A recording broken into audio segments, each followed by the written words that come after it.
অনুষ্ঠানত কেন্দ্ৰীয় গৃহ মন্ত্ৰী সন্মানীয় শ্ৰীযুত ৰাজীৱ ৰঞ্জন সিং, দুই কেন্দ্ৰীয় গৃহমন্ত্ৰী শ্ৰীযুত জৰ্জ কুৰিয়েন আৰু প্ৰফেসৰ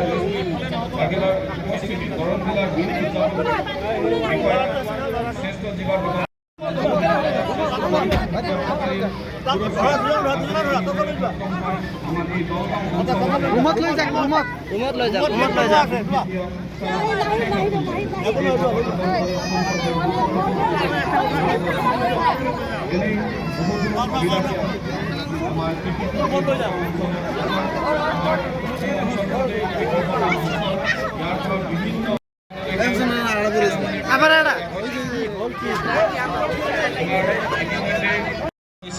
ইয়াত দলগাঁও সমজিলাৰ বহুতো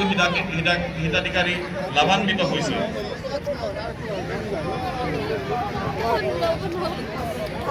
ৰাষ্ট্ৰীয় খাদ্য সুৰক্ষা আইন 2013 জৰিয়তে দৰং জিলাৰ অন্তৰ্গত বিধানসভা সমষ্টিসমূহক সামৰি 2011 চনৰ লোকপ্ৰিয় গ্ৰামাঞ্চলত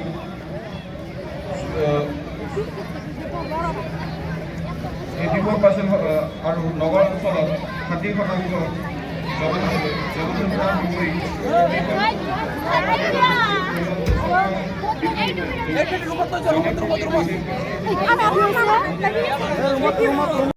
এটা নতুন আমাৰ কাৰ্যালয় এই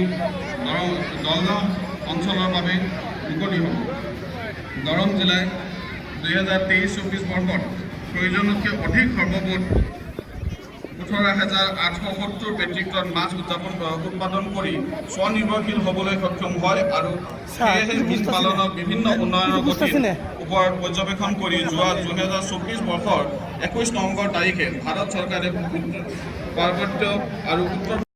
উৎপাদিত পাচলিৰ সংৰক্ষণৰ বাবে ৰাষ্ট্ৰীয় সমবায় মন্ত্ৰালয়ৰ অধীনত দলগাঁও উন্নয়ন খণ্ডৰ একাধিক কল্যাণ সমবায় সমিতিক